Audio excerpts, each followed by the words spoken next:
Chapitre 16. Marseille, le 13 juin 2001. Le Provençal. Attentat non revendiqué à Saint-Tropez. La Bastide-Mongrain, belle propriété nichée dans le quartier chic de l'Estagnet à Saint-Tropez, vient d'être le théâtre d'une attaque sauvage à l'explosif. Après avoir fait sauter l'entrée, un ou plusieurs suspects ont dynamité l'intérieur de la villa. Les charges ont été placées dans ce qui ressemblait à la salle des marchés d'une banque, détruisant tout le matériel et soufflant les murs de la pièce. L'extérieur du bâtiment n'a pas souffert de dégâts majeurs suite aux explosions, mais l'incendie qui a fait ravage a fortement endommagé la charpente, le mobilier et ruiné les décors. Au cours de cette agression brutale, 2 chiens de garde ont été égorgés, trahissant la détermination des attaquants. La police estime que l'absence des propriétaires leur a probablement sauvé la vie. Les voisins ont été alertés par les explosions et l'intense fumée qui en avait résulté. Aucun mouvement suspect préalable aux explosions n'avait été remarqué. La police judiciaire enquête, ne négligeant aucune piste. Saïd, bouche bée, le croissant à la main, n'arrivait pas à quitter son journal des yeux. Pouvait-il s'agir d'une coïncidence? Le propriétaire des lieux avait-il des ennemis parmi les activistes corses? Pourquoi faire sauter l'intérieur de la villa, la salle des marchés, et non pas les fondations comme en Corse pour que la maison tombe? Pour évaluer cette possibilité, il lança un appel téléphonique discret à un contact spécialisé dans le milieu activiste et obtint une réponse négative claire et immédiate. Aucun rapport. Ce type a des amitiés en Corse.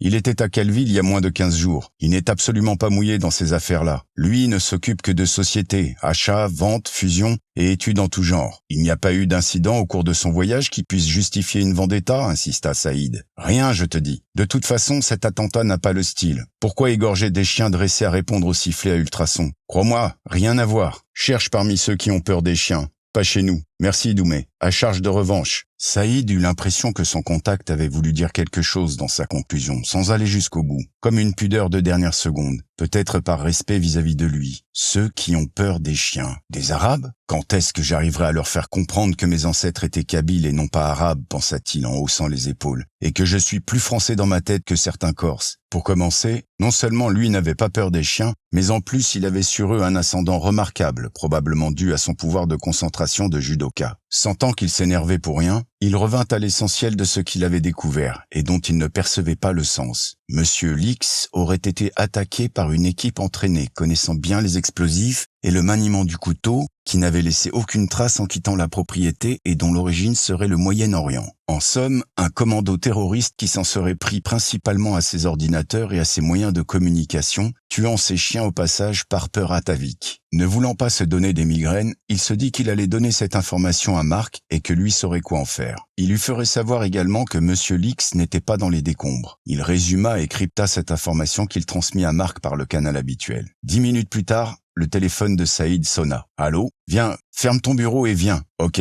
Il raccrocha, perplexe. Connaissant Marc, il savait qu'une telle demande avait ses raisons. Il avait dû pêcher une information importante. S'il lui demandait de fermer son bureau, cela devait le concerner directement. S'imaginait-il que Monsieur Lix se livrerait à des représailles sur lui? En y réfléchissant, c'était bien possible après tout. La décision fut vite prise. Son secrétariat, les lignes téléphoniques et le bureau de planning de son service de vigile seraient transférés au centre commercial Grand Littoral, dont ses équipes assuraient la surveillance de jour et de nuit. Il disposait d'un bureau où il avait fait concentrer les moyens de communication audio et vidéo du centre. 40 vigiles se relayaient pour assurer cette mission. Une antenne de police était installée dans le centre. Il pourrait être tranquille pour son personnel qui n'était pas manchot non plus. Il se contenta de signaler à son bras droit qu'il partait en déplacement et que jusqu'à son retour, ce nouveau déploiement devrait être maintenu pour garantir une surveillance accrue du centre. Le bureau en ville fut donc fermé et l'activité enquête et filature interrompue. Comme c'était celle dont il se chargeait lui-même, il n'eut ainsi aucun personnel à mettre en congé. Pour suivre l'esprit du conseil de Marc, il prit dès 10 heures l'autoroute vers Paris, sur sa belle moto routière BMW K1200 LT, à la fois pour le plaisir de la route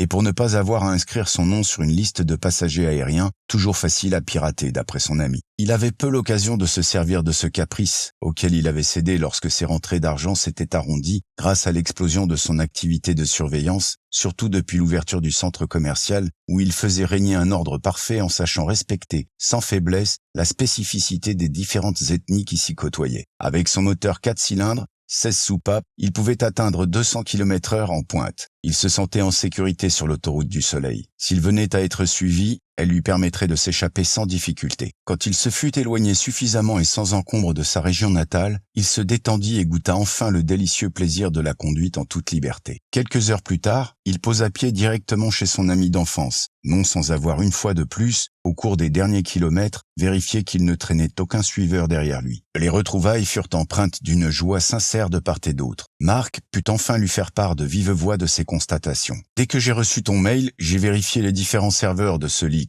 Tout fonctionne. Le journal dit que tout est explosé. Moi, je te dis que tout est en état de marche. Cela n'a pas été facile à trouver parce qu'en effet, les adresses précédentes ont disparu et ne réagissent plus. Mais le lien privilégié avec Fontana B2B existe toujours sous une forme légèrement modifiée. Pour faire court, Leaks est vivant. Son système est opérationnel. D'ici qu'il cherche à vérifier ce que tu sais de cette attaque terroriste chez lui, il n'y a pas loin. Il valait mieux dans ce cas que tu te retires quelque temps. » Percevant les non-dits de cette analyse concise, Saïd ne put s'empêcher de penser « Ça y est, on va encore me reprocher mes ancêtres. » Il réprima rapidement cette idée, sachant bien qu'elle n'aurait même pas effleuré l'esprit de Marc. Il était encore, à son âge, victime de cette sorte de susceptibilité des déracinés. Pourquoi m'en voudrait-il ? On s'est quittés bons amis. Oui, j'ai remarqué. C'est des traces de rouge à lèvres qu'il t'a laissé en te faisant ses adieux ou les marques des petits points agressifs de ces sbires que tu portes sur le visage? Tu oublies que tu es censé avoir travaillé pour Macpherson et que Leaks pourrait penser que tu as continué. Il faut dire que leur numéro m'a impressionné. Je n'ai pas envie de me retrouver entre leurs mains, même si, pour une fois, je n'y suis pour rien. En attendant, qu'est-ce que vous allez faire de moi? Direction la Goutte d'Or? Tu sais, Jean-Jacques ne s'en plaint pas. J'ai l'impression que l'ambiance lui plaît, féminine surtout. Ils font des fêtes tous les soirs. Non, toi, tu es sérieux. La police ne te recherche pas. Tu peux rester avec moi pour le moment. Ne t'inquiète pas, j'ai eu le temps d'y réfléchir en route. Je vais tout simplement solliciter une mission auprès de mes clients politiciens. Je peux facilement partir en voyage comme babysitter de l'un d'entre eux. Tu n'entendras plus parler de moi pendant au moins une semaine, et c'est bien payé. C'est comme tu veux, pourvu que tu ne restes pas à Marseille à risquer des représailles. Je vais demander à Sylvie et à Jean-Jacques de venir tout à l'heure pour faire le point. Entre-temps, est-ce que tu peux aller rôder à Nanterre pour te faire une opinion sur la situation là-bas,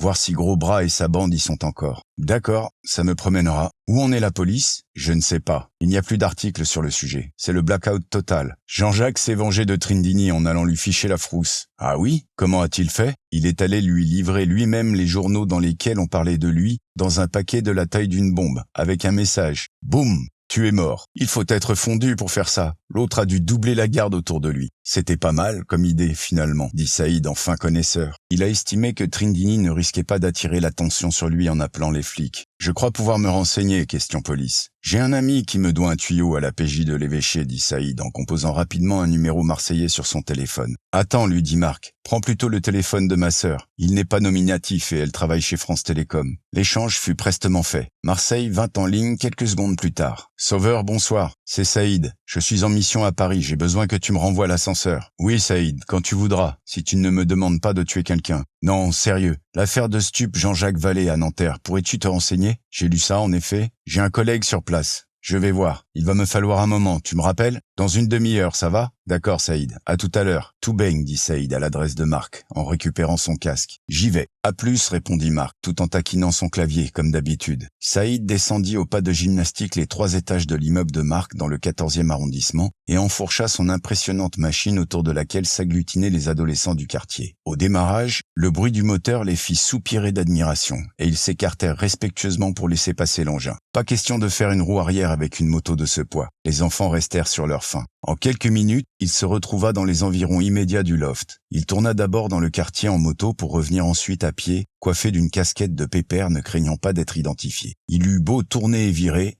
il ne vit pas trace de malfrats ni de police. Enhardi, il s'approcha jusqu'à la porte du loft. Les scellés étaient apposés. La dernière visite datant de la veille. Il n'y avait rien d'autre qu'il puisse glaner. Pas de concierge, pas de voisin. Au troquet du coin, où un patron à l'accent marseillais très prononcé ne se mêlait pas des affaires des autres, il ne croyait plus depuis longtemps à l'histoire de Jean-Jacques, dealer de drogue. Il le voyait depuis longtemps passer avec sa trottinette électrique. Un fada, oui, pas un dealer, était son opinion sans appel. Toutefois, les durs qui sont restés plusieurs jours en planque ne ressemblaient pas à des policiers, eux. Mais le patron ne se mêlait pas des affaires des autres. Ni vu ni connu, ces deux types avec des gros pansements. Ils faisaient ce qu'ils voulaient, mais quand la police venait, eux, ils partaient. D'ailleurs, c'était leur problème. Ça ne les regardait pas. C'était pas lui qui allait se mettre à surveiller les gens. Que depuis hier midi, ils étaient partis et qu'ils étaient pas revenus. Au début, les stupes étaient venus, arrogants. Ils avaient questionné partout et puis ils étaient repartis. Les gens du quartier avaient un peu oublié l'affaire et puis hier, c'était la police scientifique qui était venue sur la pointe des pieds avec plein de matériel. Ils étaient restés très longtemps. Le ministère de l'Intérieur les avait envoyés à ce qu'il paraissait. Pour lui faire plaisir, Saïd le gratifia de quelques spécimens de son propre accent marseillais, puis prit congé pour s'en retourner chez Marc avec quelques tuyaux intéressants. Dès qu'il fut rendu, il rappela Sauveur à la PJ de Marseille qui l'édifia en détail sur le dossier Vallet. Entre les bribes que lui avait apprises le bistrot et le compte-rendu de son ami policier, il commençait à se faire une opinion plus précise sur cette affaire. Vers 17h, Steph arriva le premier à la réunion. Pour l'instant, il ignorait tout de l'effet combiné de son message et de l'intervention de Saïd. Marc préférait attendre que tout le monde soit présent pour entrer dans le vif du sujet. Sylvie arriva au bras de Jean-Jacques, l'œil allumé, anticipant la présence de Saïd qu'elle ne connaissait pas. Elle le parait de toutes les qualités à entendre ses hauts faits d'armes. Marc fit d'abord asseoir son petit monde et déboucha une bouteille de champagne pour créer l'ambiance. « En quel honneur ?» demanda Sylvie. Marc ménageait son effet. Empathique, il annonça en jetant le provençal sur la table basse. « La Bastide Mongrain a explosé cette nuit. La salle des ordinateurs est complètement détruite. Il n'y a pas de victimes si ce n'est 2 Doberman sauvagement égorgés. C'est toi qui as fait ça, Saïd ? Allez, voilà que ça recommence. Mais non, c'est pas moi. Lis un peu le journal, ça t'évitera de me faire de la peine. » Jean-Jacques, n'en croyant pas ses oreilles, se jeta sur le quotidien pour se repaître de l'article. Il n'y avait pas de doute possible. C'était bien son tortionnaire qui avait subi cette attaque en règle. « Et je lève mon verre à cela, dit-il avec enthousiasme. Mais comment ton action a-t-elle pu provoquer une telle réaction ? Tu as entendu ce fondu de Macpherson. Si tu l'avais vu en plus, tu serais bien persuadé que tout cela est possible. C'est l'empereur du pétrole. Le croulant, tout lui est dû. Il s'énerve facilement et balance des menaces. Connaissant Monsieur Lix, il a dû réagir contre l'agression supposée de Macpherson. Il a dû le toucher là où ça faisait mal, et ça a été l'escalade. Macpherson lui a envoyé ses tueurs. « Ne vous avais-je pas dit que nous assisterions à un combat de titans ?» ajouta Sylvie joyeusement. « Ce n'est que le début. Nous devrions prendre un abonnement à un quotidien du Texas parce que c'est probablement là-bas que la prochaine bombe va exploser. Et je bois à cela. Garde de la place. Il y a une autre nouvelle. Saïd est allé enquêter à Nanterre tout à l'heure, dit Marc. Oui, j'y suis passé. Grosbras et compagnie ont disparu du quartier hier midi après avoir surveillé l'endroit sans discontinuer depuis leur acte de vandalisme de l'autre jour. La police scientifique est intervenue. Au bistrot du coin,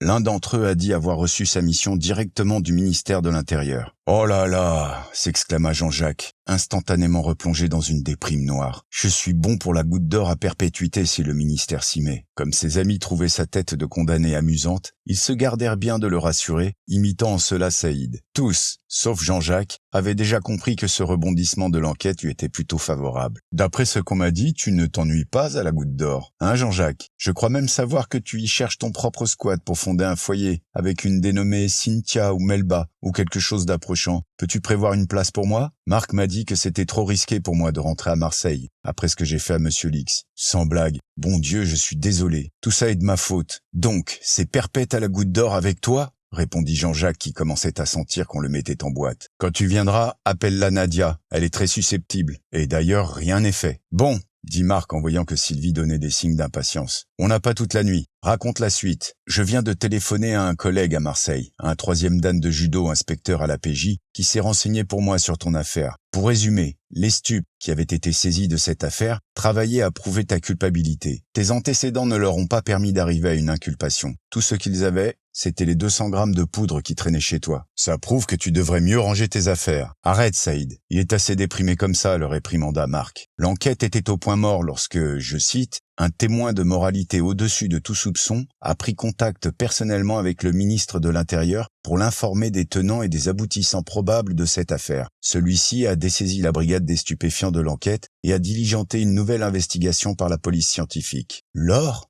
Gauthier a téléphoné au ministre pour moi ?» demanda Jean-Jacques, des larmes dans la voix. « Attends, je continue. Il n'y avait personne aux alentours du loft, contrairement à ce qui avait été dit. Un coup pour rien. Pas tout à fait. L'analyse des empreintes digitales et de l'ADN du sang sur les murs a conduit à l'identification et à l'arrestation de 2 suspects, Giovanni M. et son frère, déjà connus des services de police pour coups et blessures, association de malfaiteurs et extorsion de fonds. Tous 2, blessés, l'un au cou, l'autre à la tête, n'ont pu nier les faits compte tenu des preuves accablantes à leur encontre et ont avoué avoir voulu intimider leurs victimes. Col de cygne Et gros bras, ils vont peut-être m'écouter à la fin chez les keufs. L'or est génial. Tu fais des progrès en vocabulaire, toi, à Barbès. Les queues, la police a également convoqué comme témoin pour l'instant le PDG Trindini. Il est sur la sellette. Jusqu'à maintenant, personne n'a parlé de l'X. On n'a qu'à le signaler à la police. Ils arriveront bien à le faire avouer, ajouta Jean-Jacques, tout excité. Oui, pour qu'il te colle sur le dos l'attaque dont il a été victime la nuit dernière, tempéra Marc. Tu fais un bon suspect, tu as un mobile en béton, et personne ne sait où tu te caches depuis plusieurs jours. Marc a raison, ajouta Sylvie. Le mieux serait d'appeler Laure Gauthier maintenant pour la remercier et lui demander conseil. Pour le reste, laisse faire la police sans trop t'en mêler. Nous ne sommes pas blanc-bleu non plus, même si nous n'avons fait que te défendre. Sans un mot, Jean-Jacques composa le numéro privé de Laure en prenant une profonde inspiration. À peine eut-il le temps de bredouiller son nom et de se confondre en remerciements, que celle-ci le mit immédiatement sous pression, en digne PDG d'entreprise. « Mon petit Jacques, cessez ces enfantillages. Arrêtez de vous cacher. Ce n'est plus nécessaire. Présentez-vous dès demain à la police, au capitaine Doumergue, au Quai d'Orsay. Vous voyez, je vous ai fait confiance. J'ai téléphoné au ministre de l'Intérieur. Je me suis porté garant pour vous. J'ai vertement critiqué l'enquête de police. Il faut croire que cela a été utile parce que la brigade des stupéfiants a été dessaisie. L'enquête a été confiée à la police scientifique. Les résultats n'ont pas tardé. 2 arrestations de récidivistes, des inculpations pour voie de fait, chantage, tentative d'extorsion de fonds. Et ce n'est pas fini. Dès que vous aurez vu la police, je vous attends dans mon bureau. Il y a une pile de travail en retard. Ne traînez pas. Ils nous ont assez fait perdre de temps. Oui, Laure, je ne sais comment vous remercier. J'étais dans une situation tellement inconfortable. Détendez-vous, valet. Ce n'est pas si grave. La date de mon conseil approche. Je compte sur vous. Nous parlerons de votre invention après. Bien, Madame la Présidente. Je vais me libérer totalement l'esprit pour ne plus penser que cosmétique. Merci encore. Au revoir. Laure raccrocha avec un amical grognement de satisfaction. Et Jean-Jacques, expirant doucement, laissa passer quelques secondes pour assimiler toutes les bonnes nouvelles qu'il avait reçues. Puis il fit des bonds de joie autour de la pièce, pour finir assis sur les genoux de Sylvie, l'embrassant à l'étouffer. « Doucement, réserve ton ardeur pour Laure. C'est elle qui t'a tiré des pattes de la police, dit Sylvie en tentant de reprendre sa liberté de mouvement. Oui, mais toi tu es là, et tu m'as tiré des pattes de gros bras aussi sûrement que Matahari, ou plutôt Vandame en personne, répondit Jean-Jacques, débordant de reconnaissance. Il faut dire aussi que je t'ai présenté des percussionnistes de grande qualité qui, grâce à leur entrain et à leurs fêtes nocturnes, t'ont permis de faire la connaissance de Nadia. Ça se paye, ça. Je sens que je vais te préparer une bonne corvée de peinture à la maison. C'est quand tu voudras, et tu m'apprendras la capoeira en même temps. Écoute, tu ne vas pas recommencer, lança Sylvie avec des éclairs dans les yeux. Steph, je sens qu'on est de trop, intervint Marc. Veux-tu que nous allions manger un morceau avec Saïd? Ah non, vous n'allez tout de même pas m'enlever Saïd. On vient à peine de faire connaissance, soupira Sylvie. Mes amis, lança Jean-Jacques cérémonieusement en prenant conscience qu'il avait dans sa joie négligé les autres artisans de sa survie. Mes amis, en vous remerciant de tous les risques que vous avez pris pour moi, de la confiance que vous m'avez témoignée en ces heures noires, et de la peine que vous avez prise pour me tirer des pattes de ces bandits sans scrupules qui m'auraient, sans votre intervention, vidé de ma substance, pour vous témoigner toute ma gratitude et mon affection ô combien éternelle, pour vous dire que je n'oublierai jamais l'abnégation dont vous avez fait preuve depuis que l'adversité a fait de moi un homme rejeté par la société. Tu nous invites à bouffer, c'est ça, coupa Marc?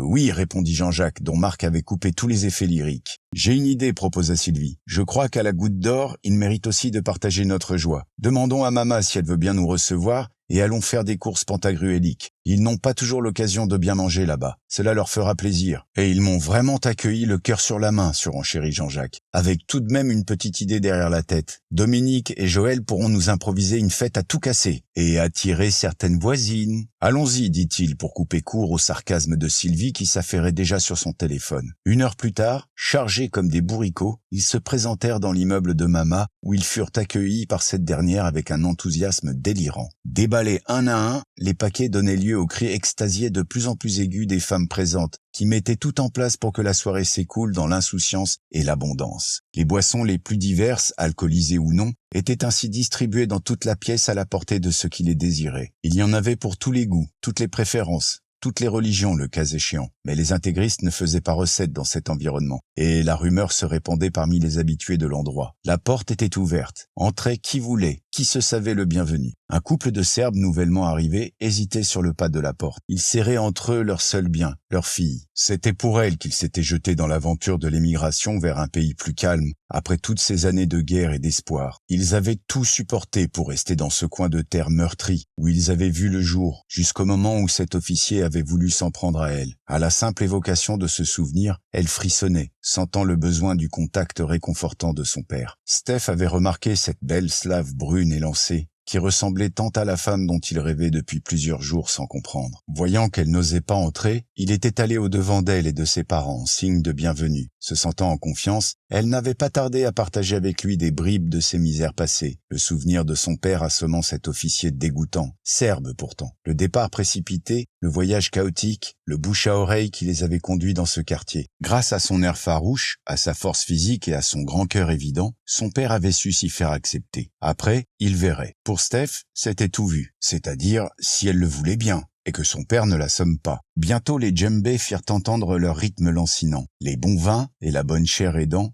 les invités se libérèrent. Sylvie donnait la réplique à Nadia et à ses compagnes. Elle les entraînait inexorablement, de plus en plus profondément vers les sources de cette musique. Elle les plongeait dans une vision d'Afrique mystérieuse, presque mystique, comme elle n'avait peut-être jamais été ressentie depuis 100 ans. Nul ne savait d'où elle tirait cette connaissance, cette certitude qu'elle projetait sur les autres. Ces pas que l'on disait endiablés devaient être d'essence divine. Ils remontaient tout droit aux racines lointaines de leur négritude. Emporté par le spectacle de ces femmes transcendées, noyées dans le rythme dont elles paraissaient être les prisonnières, Jean-Jacques entra dans la danse, en y ajoutant la dimension acrobatique que les jeunes affectionnaient particulièrement. Sur une main, puis deux, ondulant sur le sol, sur la tête, saut périlleux, il se donnait totalement aux percussions, tournant autour de Nadia, rampant pour finalement la prendre dans ses bras comme un serpent, les jambes, la taille, les épaules, le visage. Leur danse devint un corps à corps qu'ils ne pouvaient retenir. Ils quittèrent peu à peu le devant de la scène, aidés en cela par Sylvie qui attirait l'attention des convives en entreprenant d'initier Saïd. Ne pouvant plus se contenir, Jean-Jacques et Nadia poursuivirent leur duo lascif en esquivant par le couloir jusqu'au réduit qui les avait servi de chambre à coucher. Leurs bouches étaient maintenant soudées, leurs corps collés, en proie à un désir sans limite. Plaqués à la cloison, ils exploraient leur corps, vivant dans un autre monde, sans même prendre le temps de s'allonger sur la couche rustique qui pourtant était sienne depuis plusieurs jours. Perdu dans ses rêves de miel, enhardi par les caresses précises de Nadia, il la prit là, debout, s'accrochant à elle et elle à lui, comme s'il voulait ne faire qu'un. Le temps s'arrêta, la pièce tournait, l'endroit n'avait plus aucune consistance. Seuls eux deux et leur instinct comptaient. Cette communion parfaite l'émouvait jusqu'au fond de son âme. Nadia fondait dans ses bras. Sa bouche ne le quittait plus. Il avait le sentiment de la remplir comme jamais il ne l'avait fait. À la fin, ils glissèrent ensemble sur le lit et n'en bougèrent plus pendant un long moment. À côté, la fête était totale, mémorable, comme on ne peut la faire qu'à la goutte d'or, entre gens qui ne possèdent rien, ou presque.